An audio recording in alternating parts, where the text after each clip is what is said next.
Okay, hi everybody. It's Wim Gerrits from Slurpit and Netpicker NetBox today.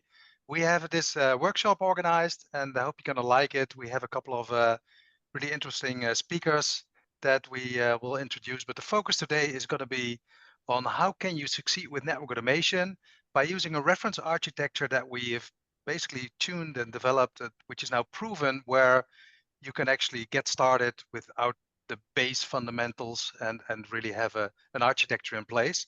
So today's call, there's going to be Pieter van OS representing Slurpit. I got Otto Coster on the call for Netpicker, and the one and only Mark Coleman of NetBox Labs that probably most people know. And let's get started. I'll do a quick introduction, like high over what you're going to get today, what you can expect. Okay, yeah.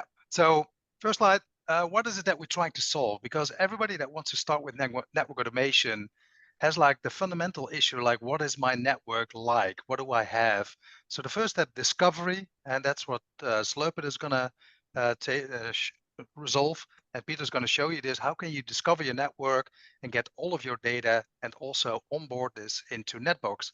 Because that's where you wanna have it for all your changes and maintenance of the changes going forward. Second step is you can have all the data in a central place, but you want to make sure like how good is my network. So you want to run tests to see whether you're compliant with hardening, with your design rules, maybe for CVE and vulnerabilities. So Otto's going to show the Netpicker application, but also how it integrates into NetBox, because that's the third part. If you want to automate and you want to drive changes in the network, in the end, you want to make sure that you're in sync with your intent and your production network. So you can close the loop by using Netpicker and the integrations with NetBox and Slurpit. And that is what we're going to show today.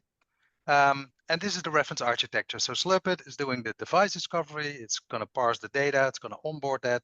We're going to talk about NetBox, then heading over to Mark, who's going to show NetBox or explain what it is, but also highlight the roadmap when it comes to the new features with branching and change management.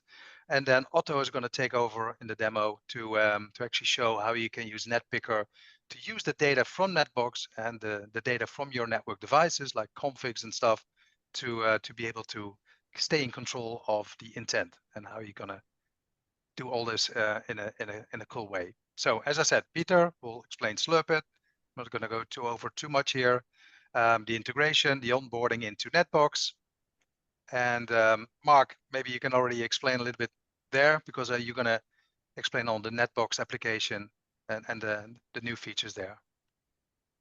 Sure. Okay. All right. Thanks, Wim. So many of you will be familiar with NetBox, but just to run through it quickly, NetBox is a network source of truth. So really what it is a repository for the intended state of your network. And as you can see over here on the right, it covers, we typically say L1 through L3, but think of everything from cables and racks all the way up to, IPs and VLANs and even beyond that.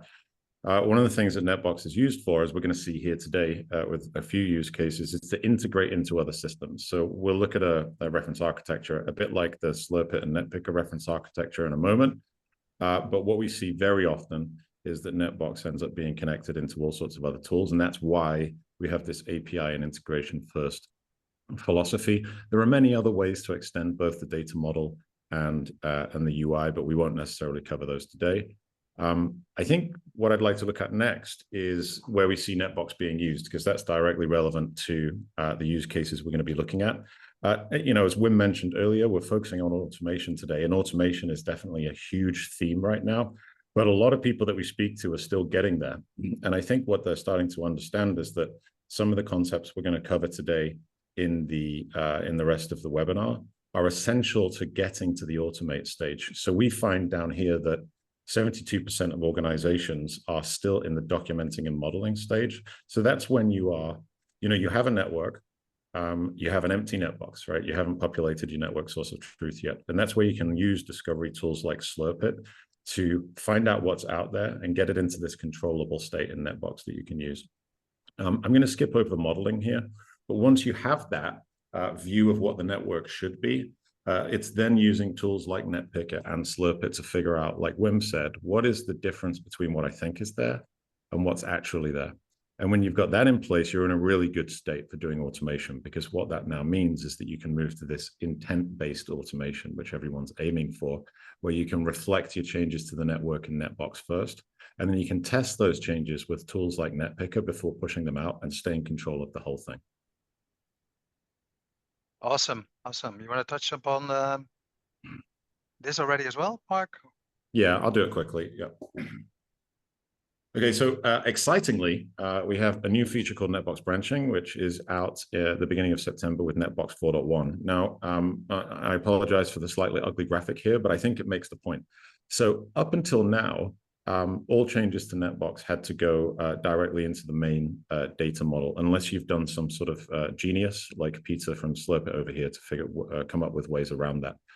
We've introduced branching in NetBox 4.1, which is very similar to the type of branching that people will be used to in version control systems like Git, GitHub, etc. And what this really means is that I can create a separate copy or view of the NetBox data and go and work on that independently, and then, you know, compare my changes to what my colleagues are doing or whatever else is changing in NetBox, and then eventually merge it. So, you know, a perfect example of this is you've got Slurpit running every night to go and find out what's in your network. And obviously things are changing, right? Maybe naughty people are SSHing into devices and changing stuff that they shouldn't do, or maybe people are plugging things in that you didn't know about. Now the workflow, which we're enabling with NetBox branching, will make it so that you could, you know, in that story, wake up in the morning and find out that there's a branch that's being created for you by Slurpit, and you can see exactly what is the difference between what I thought my network was and what it actually is from last night, and then you can take remediative actions from there. Awesome. Sounds really exciting, Mark. Thanks a lot. Looking forward to that. I believe you're going to show a little bit by the end of the session after, I think after Otto, we believe. So yeah, we'll show a little sneak peek. Awesome. You want to touch on this one as well? I'll just touch on this one really quickly, yeah, because you already have your reference architecture. So we have our own NetBox labs, and actually they're pretty much the same thing. You know, really, if you look down here at the bottom, this intent-based automation that we've spoken about is really the idea that operations are always in control, but they express their intent for the network through a network source of truth like NetBox. So today we're going to look at Slurpit over on the left, where Slurpit is pulling observed state from the network and pushing it to operations, but in this case, by pushing it to NetBox. When we introduce branching, that's going to be a little bit easier. But also Netpicker opens up opportunities, as I mentioned earlier, on the other side, on the automate side. So if you decide you want to change the network, you can put that in NetBox, and Netpicker can do various smart things to tell you whether or not that's a good idea before you actually deploy it. So that's, you know, better uptime, less manual errors, and all the other good things that come with network automation. Awesome. Cool. Thanks a lot, Mark.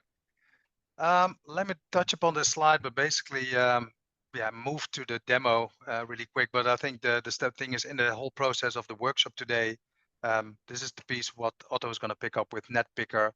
And just to highlight a few things, it's a Python-based framework to allow you to test basically a lot of things in your network by checking things against the configuration, against show commands, against data in NetBox, or API results that come back. So Otto's going to show you that, and hopefully the end result of today is that Otto's going to show you something like that where it's fully integrated. So I think that's the holy grail for today. We'll actually be building stuff, so it's going to be exciting. And so you'll see, you actually learn how this is being done. We'll go into the depths on showing and demonstrating the whole thing. So that's going to be exciting. And it'll finally, as a gift to you, we're going to basically offer everything as a package, as a single Docker Compose file, where you have Slurpit, Netpicker, NetBox, and everything, but also some exciting new project that Pieter actually released recently, called Mockit. It's a device imitator. You can use it instead of a physical lab, and it will actually imitate any kind of device. It's actually running 117 vendors under the hood, so you could actually just spin up this whole Docker container. You have a network, any kind of vendor. Still, maybe you need to populate a little bit of data to simulate all the commands that you want, but yeah, all the Netmico commands are already in there and the vendors that are supported. So yeah, you have everything. And with that, I would like to hand over to Pieter. Yeah, sure. Let me share my screen. So Is everything clearly visible? Yep. Perfect.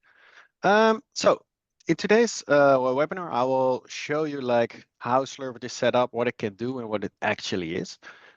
So in essence, what it already says here on the website, Slurpit is a network inventory discovery tool. And what we did over the years is like we start to learn how to do automation, how to set up platforms. And with Slurpit, we wanted to do kind of start from scratch with a modern architecture. So we made like a containerized platform. So Slurpit itself exists out of 4 containers at the moment, which is a portal, which is the GUI and the API. And then there is this data warehouse in the middle, which is a NoSQL database where we can easily like store any kind of data in bulk, unstructured, doesn't really matter. And then at the bottom, we have 2 workers. One of them is the device finder, which you can just release into your network. It will start looking for actual network devices, and then it tries to discover them, adds them into the warehouse, and then from there on, the data collector is going to log in on those devices and try to get actually all the data collections from there. So this is how we separate them. We thought of including this because initially the idea was to only do data collection, but then it's the problem everybody has, like, okay, how do I get my devices in here? If you already have a brownfield netbox, for example, it's possible to synchronize them directly into Slurpit. But if you don't, and you start from scratch, or maybe you're still working from Excel sheets, you're looking for a way to get your brownfield network as quickly as possible in your source of truth and in Slurpit. And that's what the device finder is doing. And what's good to know is that this thing is fully free without any limitation. So if you are low in budget or something, you can just take the Slurpit instance and the device finder. It has no limitation, and you can just run it on your network. What's nice about a multi-service architecture is how we build it is that you can do horizontal scaling. So if you have a very large network, or maybe you have multiple domains where it's not possible that one data collector is be able to reach another part of your network, it's possible to separate them over the domains. And the only thing that's possible or needs to be possible is that they can actually connect to the warehouse. So this way, every domain in your network or different data centers or maybe entities over the world have their own finder and collector. They all connect to a warehouse, which is somewhere centrally. And from there on, you can connect to it by GUI or API. So you have one single pane of glass, sort to say. How does it look? Well, the first time when you log into Slurpit, you see this dashboard and there will some kind of wizard pop up, which will guide you through the application to set it up correctly. And as you see now, it says like, okay, we're almost ready. There are no devices in here yet. And this is where the device finder will kick in. So what we'll do is you can just click here on this table, and then you can edit manually if you want, or import them, CSV or API, or we use our device finder. So how's the device finder set up then? As you see here, there's already like an entry in it. And what you can do in here is you can specify separate IP addresses, you can separate ranges, you can define which SNMP version you're using, version 2, version 3. It's all in there. You specify it in here, and then Slurpit will just continuously scan your network and see if the devices are still there, try to find new devices, and this way put them in Slurpit, put them in NetBox, and make sure everything is being up to date. So today we'll actually run it, try to find my devices in there, and then they will be added to the system. Now you see here a message on the top that it said some crawlers are scheduled as well. So while it's scanning the network, I will explain how that works. So one of the first POCs we did, there was somebody who told us like, okay, I don't really know where my devices are or how my devices are configured, because we have a lot of external companies doing it for us. So we don't really have a management network. It's a bit clustered all over the globe. So what we did is we added a crawler in there. And what the crawler can do is the crawler can get data from the collected data entries and get the IP information from there, and then try to find kind of the next device in line. So if you would configure only your core network, let's say 10, 20 routers, they all have like connections to the underlying switches and so on with LLDP, CDP, and the crawler will then use this collected information and gets a huge list of IP addresses back, and it will just hop over and try to find the next one. And this way, as a spider, that's why I call it crawler, it will kind of crawl your network until all the devices are in there. So I think by now, when I go back to my dashboard, yeah, you see here, it found 7 devices.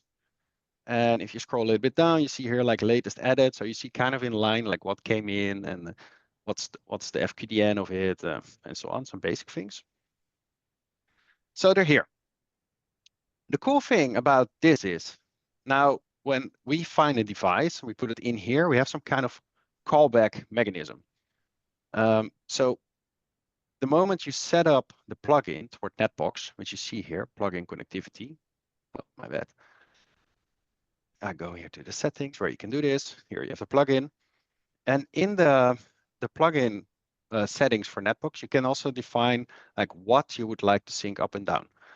If you have devices enabled and we find a new device in the network, our callback mechanism will automatically send it to NetBox as well.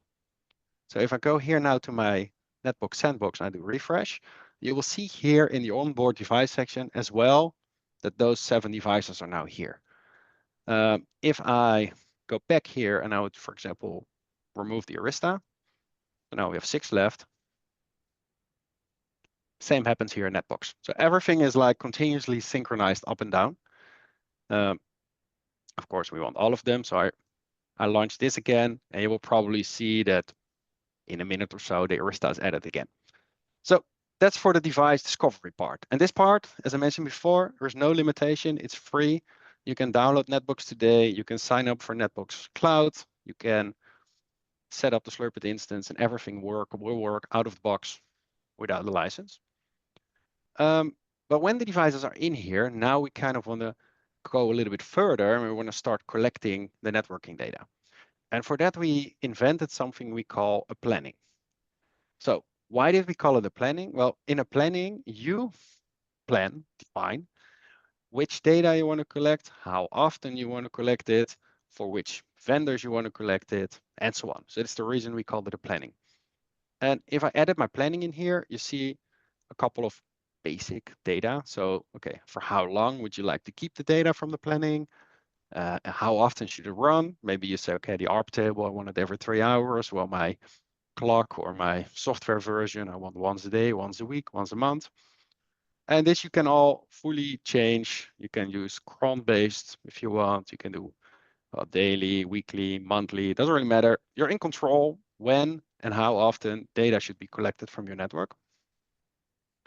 And what's good to know is that by default, we deliver something we kind of call like a golden 10, like the most basic information people would like to have.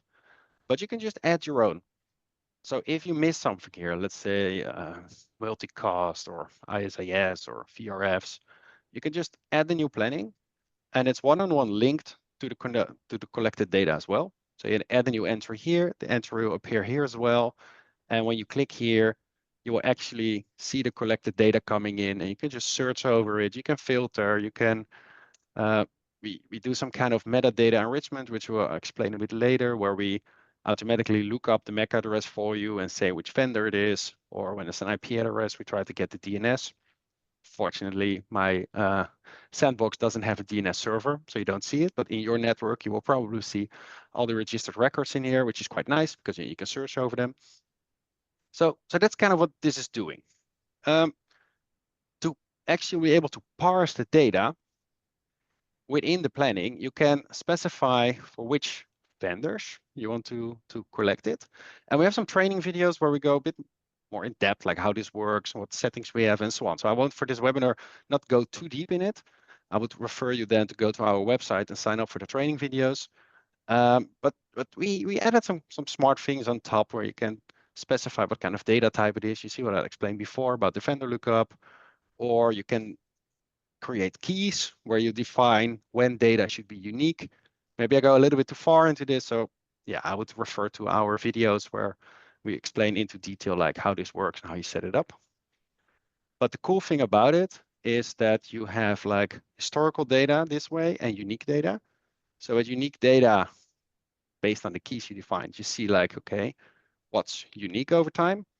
But if I say historic data, I can also go back in time and I can really like trail what this device did. So if I would get, for example, this MAC address, or let's get this IP. It's not a good example because yeah, I resetted the sandbox for this demo, so I don't have data. Yeah, okay, all the data is from one run. But normally you would see every 3 hours you would see a collection in here, so you can actually follow the data collector in here as a trail as well. So you can see if a device moved over the network or if something was added and so on. All the data you can easily export, CSV, PDF. We have an SDK as well. So if you say, okay, I want to use Python data frames, or I want to integrate it with other solutions like monitoring solutions, you can easily script against it. It has an API, it has a Python SDK, it has a lot to integrate it with other solutions. So to say that, I want to show one more thing before I move over to the netbooks part, is that in the planning, what I showed you before, you can specify the commands, you can specify templates. And this is an important one. We use TextFSM. It's a parsing technology made by Google to transform unstructured configuration to structured configuration. And to show you a little bit like how that works, if I go, for example, to a Cisco, and get an ARP table, you see here is an example of how this looks. And if you're new to TextFSM, it can look maybe a little bit scary, but it's actually not. It's quite easy when you get a little bit of a feeling with it, but it's good to know that these days ChatGPT, or we have even instruction manuals where you can create your own, and we provide a service where we do it for you. So there is no reason to be scared of TextFSM. We offer you help or solutions for you to actually do this. But the cool thing now is that if I go to my live tester, I can build a template here, and while building, I can actually like run it and see what it does. So I do now raw output. So then I get the ARP table back the way a network device would normally return it, structured, unstructured text. And if I say, don't show me the raw output, it will get the same text, but then use this template. And then it will make like a nice format out of it, like a JSON format, like structured. And this we use to combine the data into reports. So we can actually, for all your devices, doesn't matter which vendor, create like one report with ARP tables, routing tables, interfaces, and so on. And since we have this data now in here, now we go to the cool part. Now we can actually start filling your source of truth, like what Mark told before. Like, okay, if you have branching and you want to see, okay, what's actually in my network today compared to yesterday, that you can diff it and so on. This is what you can do. So I go now to netbooks part. And what we did is we created for netbooks a plugin, which you see here on the side, Slurpit. And when you set up the plugin the first time, there are a couple ways to do it. So we have push, pull, or both. With push, pull, or both, we can send data from Slurpit toward netbooks. This is useful when you use netbooks cloud, because this way your cloud instance doesn't have to connect to the local network. Only the local Slurpit instance needs to be able to reach netbooks. But there is pull as well, where you get like little buttons, and if your netbox cloud instance has actually access to the network, you can just click on sync, it will get the data, and everything lands in netbooks this way. So I go to my onboard devices, and new devices get in here, and Slurpit will only touch devices which are onboarded. So if you say, okay, I have a certain very sensitive part of the network and I don't want Slurpit to touch it, you don't onboard those in that box. And if you say, okay, I don't care, I want everything in it, well, we can just grab a couple and click on onboard. I can add some extra information which you can store in NetBox, which I don't have in Slurpit, like which rack, which location, which region, positions, a description, for example, by Slurpit, airflows, some basic stuff. And we do apply. Now the device is onboarded. Slurpit knows, okay, this is the moment where we can actually start doing something. And what's cool is that the moment the device is onboarded and I enter it here in that box, we created an extra tab as well, which we call Slurpit. And from this tab, it's possible to get the live planning data. So what I showed you before, that we had a planning and you had like the collected data or you could search over. Now for this device, I can now just ask here like, okay, give me the ARP table or give me the MAC addresses. And this is now this is data that comes live from Slurpit, which is being shown here. So this way you have a way actually to see certain data live quickly. So that's some basic things. And now this is in here, we actually want to start filling the actual NetBox models because we have here an interface overview, which is the interface that Slurpit knows this device has. But if I go to the NetBox tab, those interfaces don't exist yet. It's because NetBox has its own stored models, which you can also use then for configuration generation and so on, but also Netpicker needs those to verify like, okay, what's in the network is also in NetBox. And for this, we created something we call reconcile. And with the reconcile, we can start filling those data models kind of. But the interface tab now says that there is nothing found yet because the device wasn't onboarded when I run the interface planning.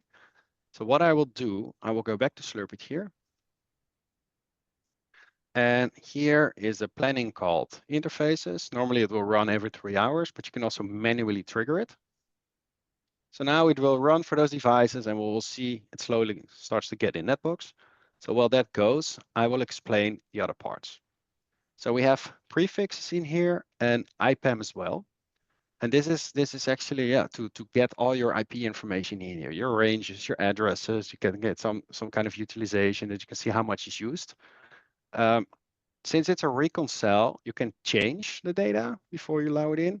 You can deny a couple records if you don't want it, but you can also see if it's new or existing. So if a record's already in NetBox and it's not changed, you won't see it here. If it's new, you see adding. If it would exist and we change it and you would click on here, you would see actually a div as well. So you can see like, okay, before it was this, now it's this. You accept the change. There's no, a bit like Git. So I accept it. I do the same for IPAM. And now if I go back here to IPAM prefixes, you see that it's being filled. You see the utilization. Okay, so within this subnet, this is my home subnet, like how many devices are in there? Is the subnet almost full? Yes or no? So it's really an easy way to get started in onboarding NetBox. And with the reconcile, you're fully in control what you want to do with it.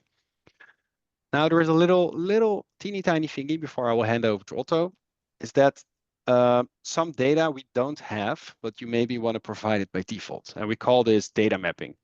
So we're here within data mapping, you can add extra information to the reconcile. Maybe a description or maybe a certain role or a status. So maybe you say, okay, everything that comes in from Slurpit has this role, has this status. This you can tweak here.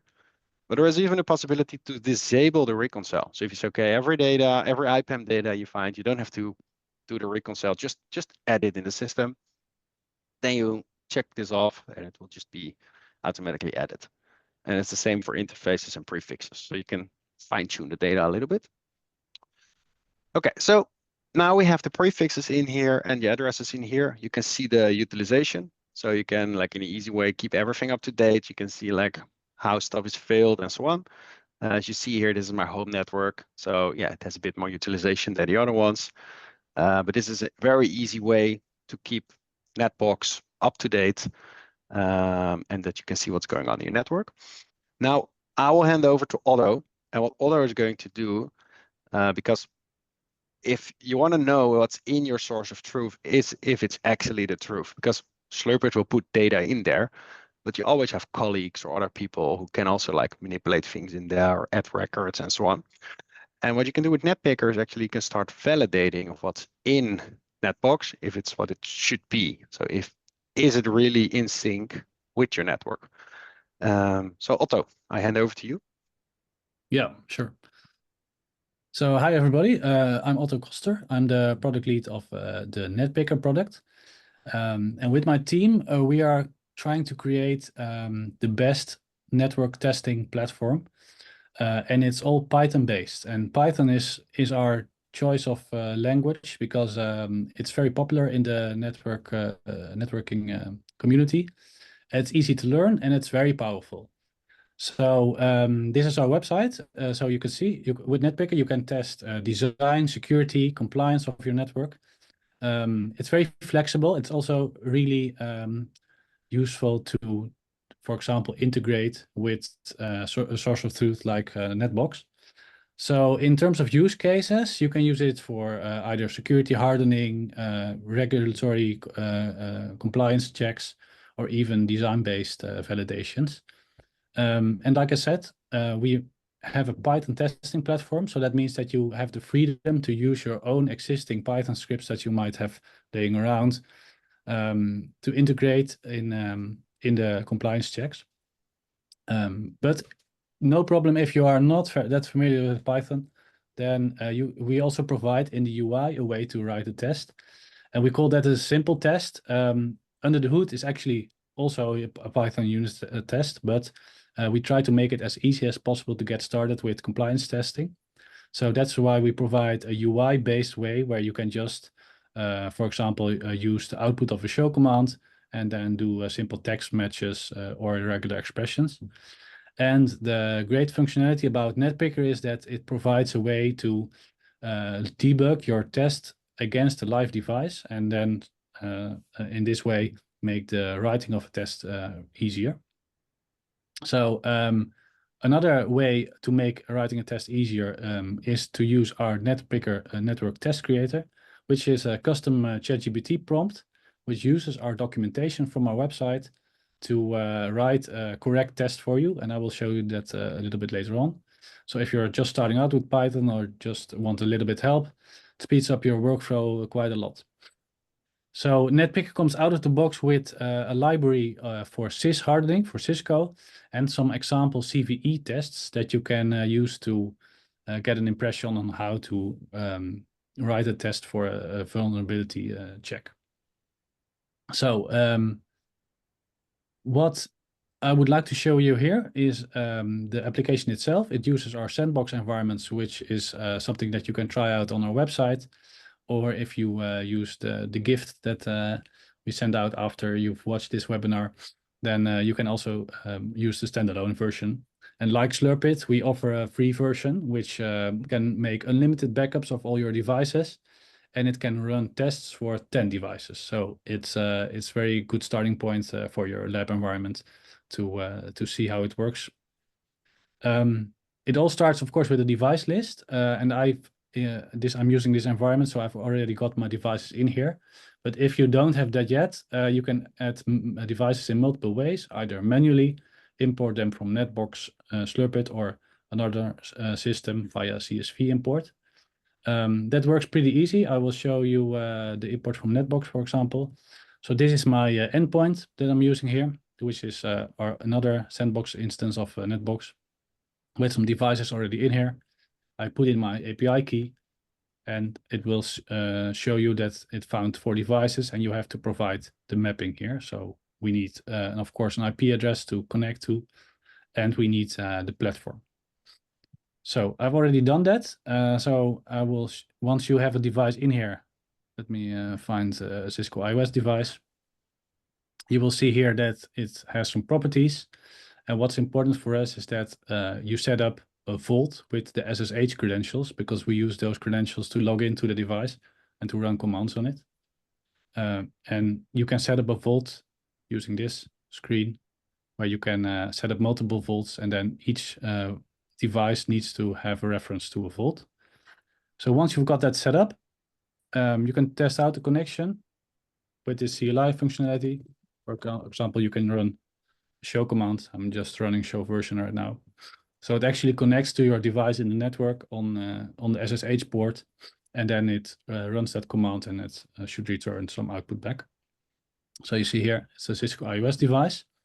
So my connection is fine. And then the next step that Netpicker is going to do is to make a config backup of your devices. You can find those backups here in this section. And if I go to this iOS device again, you will see the backups here. And the good part about this is that it's very space efficient. So we use under the hood a Git repository. And for those who don't know, Git, it's a version control system, which stores the original status once, and then it stores all the diffs on top of that. And it's very well known in the industry, so it's very reliable. It's also a really good way to compare differences between like earlier versions of your config. But if you just want to see one config, then you can click it and you can here see the plain text output. And next to the config backup, we also backup all the show commands that are used in the tests. So since Netpicker comes out of the box with a lot of included tests, you see here a lot of show commands. And for example, here you see show CDP neighbors. And not everything is filled, by the way, because we are using a lab device here. But when there is a supported command, you see the output here. And this is an interesting one, show interfaces, because I'm going to show you that later on in a test, how this output is compared against the status in NetBox. Once you have the backup set up and every device has a config backed up, you can move on to the policy section. And this is where we group the Python unit tests into folders called policies. And for this webinar, I'm going to show you the NetBox integration. Oh, wait, let's actually just show you a sys test as an example. So we include the sys library out of the box with Netpicker. This contains a lot of rules that are coming from the Cisco website, and they are actually the hardening guidelines from Cisco itself to make your device more secure. So we converted all those guidelines into Netpicker tests. And for example, if I open one here, so here it uses the output of the show CDP command to make sure that CDP is not enabled, is present. And this is an example of a simple test where you can see it's fully UI based. On the left here, you can select the device and you can run this command against the device and compare the output. But we know from experience that at some point you're gonna run into the limitations of these simple tests. Like sometimes you really need to put in more logic in order to make sure that you check what you want. So for that, we provide this Python test, and these are tests. It's just a code editor that we provide for that with a special decorator, this is called. So this is the part that explains to Netpicker like what the priority of or the severity of a test is. So we have 3 severity levels, low, medium, and high. And this is used to prioritize the results. And for each test, you can specify either a platform or leave it empty, then it will run on all your devices. And you can specify also the show commands that need to be backed up, what you just saw with the config backups. So this is a pretty simple test. It just asserts that this text is present in a configuration. And if I run this, it's maybe nice to show, maybe make this a little bit bigger. It will check if this text is appearing in the configuration. And if it doesn't, it will provide a ref, which is a reference to the Cisco website, including a remediation step. So what you need to do in order to make this device compliant. For each of the rules, you can see the results here. So this is an overview of all the rules in this policy matched with the device. And then you see for some of the rules, the device is compliant. And if it's not compliant, you can click this. You'll find a reference to the Cisco website with some explanation on how to fix it. And this can be viewed in multiple ways. I will come to that a little bit later in the report section. But first, I want to show you the NetBox integration test. So this is also coming out of the box with Netpicker. This is pretty advanced test, so bear with me. This is actually gonna connect to the NetBox instance that I have running over here. Let me show this. So this is the same NetBox instance that Pieter just onboarded some devices in here. So let me refresh. So you see a Cisco device in here. And this Cisco device is imported from Slurpit. It has one interface, port channel 1, which is enabled. So what this test actually does is it connects to NetBox. It loops through all your devices in NetBox. And then if a device is found, then it finds all the interfaces. And then it compares the interface status with the actual output of the device itself. So for all of the devices, it runs the show interfaces command, and then it compares the status with the status in NetBox. And if it's the same, then it will be compliant. And if there's a status mismatch, it will indicate that. So let me debug this test for the Cisco iOS device. So it now actually says status mismatch and then the interface name. So in NetBox is disabled. And if we do it via the CLI, then it comes back as enabled. So yeah, this is a really easy way to make sure you have no rogue engineers in your network changing stuff that you don't want. I ran this test before for all my devices. And for a lot of them, you can see like device was not found in the NetBox because we didn't onboard it. But for the Cisco iOS device, you see here, it's successful, so it's compliant. And then for the Juniper device, there's indeed like a status mismatch. So in NetBox, it says that there's a management 1 interface, which is enabled. But from the CLI response, that is unknown. There's no management 1 interface. And if I look at the Junos device in here, you see here, there's a management 1, which is enabled. So yeah, this is a great example of I think how you can use the NetBox integration with the Netpicker integration with NetBox to make sure that your devices are in line with the source of truth. Well, Otto, and you can do this for a whole range of devices, like all hundreds of interfaces. Yeah. The one thing that you have to note with that is that, of course, I'm now running show interfaces, which is a supported command by Juniper and Cisco. But if you have different vendors that use different commands, then you have to set it up, like that. Different rules as well. Then. You can do it different. You can even do it in the same rule and just compare the platform of your device. So it's up to you.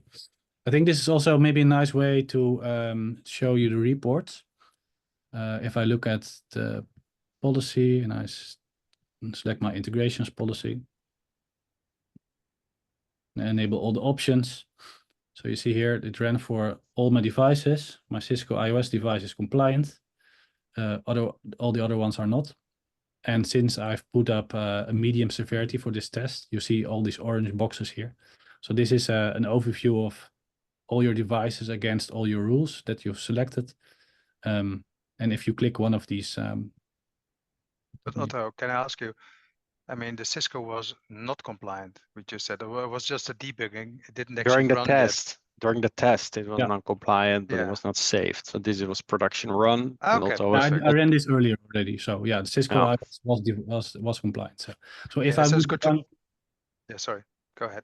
If I would run this, the rules again, or the policies, then yeah, it takes a couple of minutes, but then it would show as not compliant. Okay, that's what I wanted to understand. So the debugging is not doing actually anything at all application unless you save it or run all the policies again. Yeah, that's maybe good to mention indeed. Like everything you do here in this screen, the debugging is not saved anywhere. It's just for yourself while writing a test. That's why it's called debug. And if you're happy with that, you just save the test and you click run rules here and it will run on all your devices. Yeah. Nice. Awesome. And I know the question normally comes up a lot, Otto. So you can even use webhooks to notify people on these kind of things, right? So you can actually get like a whole process automated in a CI/CD fashion to using these webhooks. Maybe you can show that or explain it. Yeah. Yeah, maybe this is a good time to mention the scheduler. So we have a scheduler built in, which is using a cron jobs. And it can make backups or it can run all your tests, all your policies. So yeah, I would set this up in a production system to make, for example, every night, make all backups of all your devices and then run the policies after that. Because then you can get notified when you open up in the morning your Netpicker system, you can get the latest results. Or you can set up webhooks, which I've done already here. So this looks a bit complicated, but this is actually very powerful as well. So we provide the full output of a config backup, like including if there's any changes for the backups, or if there are any like status changes in the terms of the device status. So we return it in the webhook, and you can format it in a way that you want. This might be useful to connect it to a monitoring system. For this example, I connected it to my Slack. So let me share that. Yeah, so here you can see my Slack output. It's in JSON format. And you can format it any way you want. So you see here that it finished executing the rules, and then it indicates like how many medium severity, successful or low or high issues you have per device. This is the output for the execution of the rules, of the policies. This is a nicely formatted example of the config backups. So you see here, it lists the IP address, and then it indicates if the backup has changed or failed. So for example, here, this one failed. And if there's any changes in the config, then you will also get notified via this system here. So yeah, this is our main way of integrating and sending out notifications to other systems. Awesome. Nice. Thanks. Cool. I think the one thing left, I'm not sure whether you want to touch on this, is the ChatGPT thing. Yeah, let's do that. Yeah. So I mentioned before that we have an AI assistant that you can use to help you write Netpicker tests. We call this the Network Test Creator, and it's accessible via the OpenAI website, or you can use it in the ChatGPT app. So here you can just explain or ask in plain text what you want. So let's, as an example, for my Juniper router, I want to check if all my faces up. So you just ask it what you want, and it knows about our documentation, so it will write a valid test for you. You see here, so it made a test with the medium severity level, uses the Juniper platform, and then it runs this show interfaces strs command. It gets 90% of the time it gets it correct. Of course, you need to understand what it's doing in order to judge whether this is a useful test for you. So you can see here, this looks pretty good. So it splits the output of this command, and then it looks at if the status is up. And if it even, like if the status is not up, it formats a nice string that you can see in the reports that a certain interface is not up. So yeah, this has been really helpful. Maybe also good to mention that you can use Netpicker for more than just network devices. So if you have any Linux servers, web servers, anything that you can connect to via SSH, you can also test with Netpicker. So we like NetBox.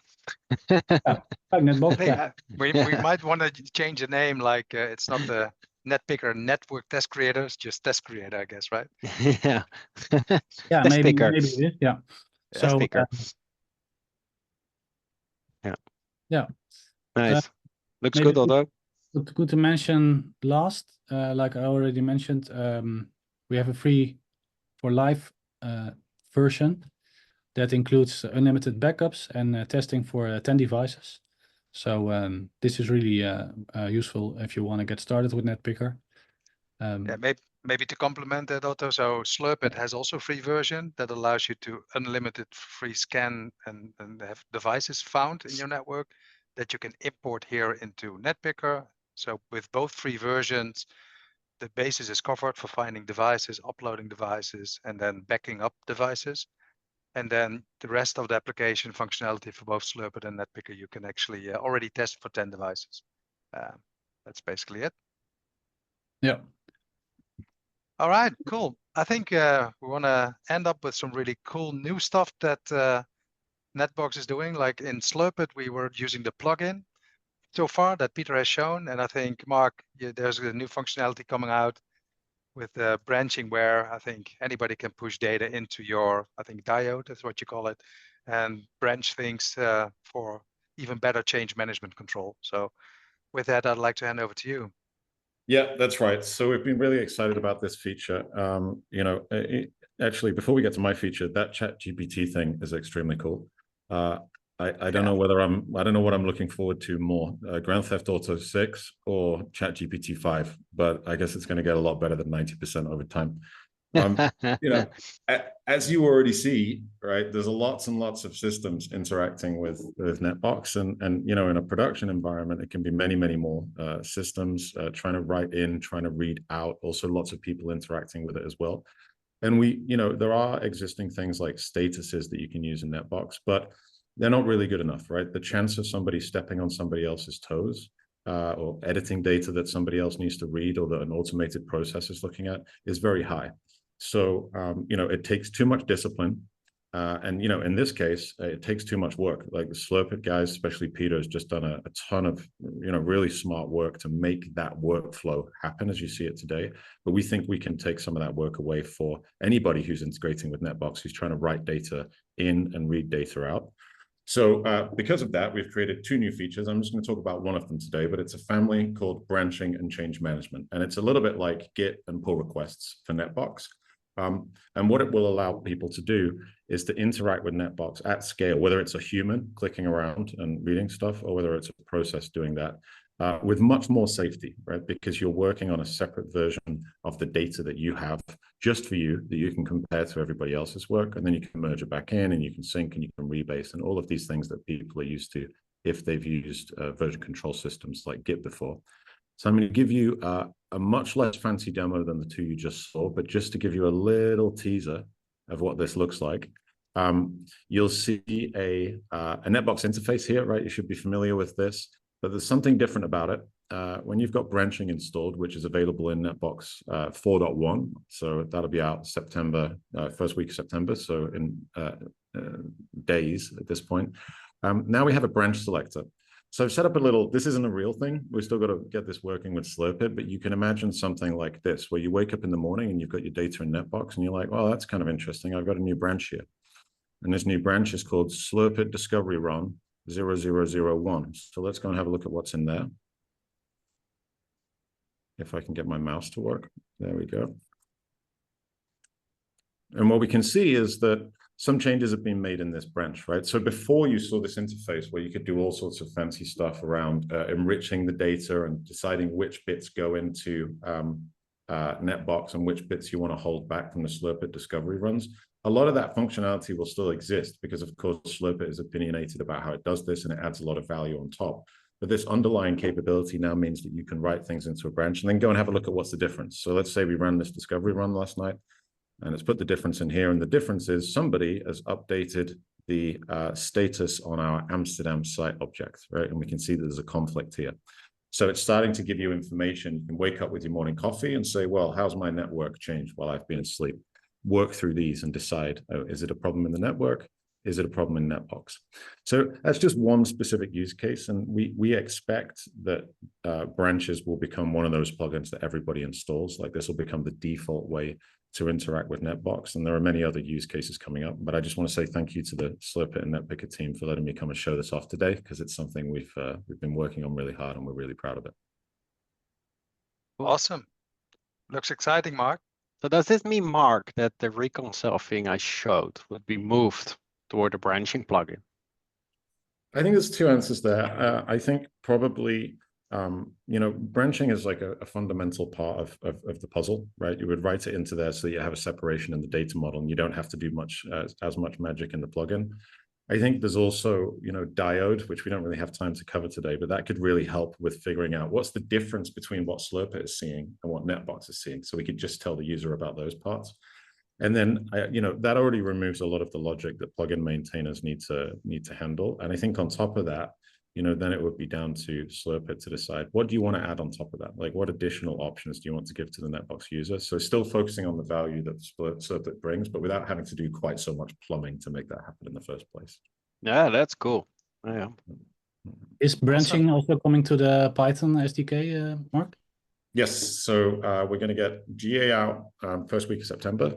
And then PyNetBox gets updated after that. And then once that's updated, it kind of fans out because it also updates like NetBox Nornia and the Ansible collection and all sorts of other things. So that's like next big goal is to get it added to PyNetBox. All right. Wow, that's huge. That's cool. That's all exciting. Cool. Guys, we're on time as well. I think we have to sort of wrap up. Anything urgent that we missed that you guys feel like, hey, I should have mentioned this? So I've showed our own code editor before, but since we're working with Python and a lot of people like to use their own editing environment, I will show you here how you can clone the rules repository and then use it on your own editor. So you find a clone button here, which is just a git clone command with a link. And I already did that in my own editing environment. So I'm using Cursor here, which is VS Code Advanced. And you can see here, this is actually the same folders that I've shown here in the Netpicker UI are also folders in my Git repository. So here's my netbox test. And this is really helpful because you can use your own code completion. You can also use your own linting plugins in your own editing environment. So just what you have to do here to make an edit is just save it and then commit it to your remote, and it will end up in Netpicker. And this is also a really easy way to, if you have an external Git repository that you're using for your company, for example, in Azure DevOps, GitHub, GitLab, you can set up your own scripts here in this environment to make sure that you're syncing the tests or the config backups, because those are also in a Git repository, back to your enterprise version control environment. Nice. Awesome. Really cool. Okay. Thanks, guys. I think this wraps up basically today's workshop, a session. I want to first thank you, the three of you. You've done an amazing job explaining this. It's always highly technical, but I think you did really well. So compliments for that. I hope everybody listening and viewing this is also as excited as we are. And to make your life easier, we basically packaged all the applications that you saw today, as well as the new sort of device simulator project that Pieter created called Mockit, in one Docker container or in one Docker Compose file, which we're gonna basically make available to anybody that signed up for this workshop. So you'll be able to spin up basically a whole environment with a simulated network with hundreds of example devices. You can start running your process with Slurpit, onboarding NetBox, using everything you've seen with Netpicker out of the gate. It should be really a minute thing, or let's say half an hour thing, while setting this all up. So I think that's amazing. And with that, I would like to finish this call. Thanks everybody, and wish you a great day.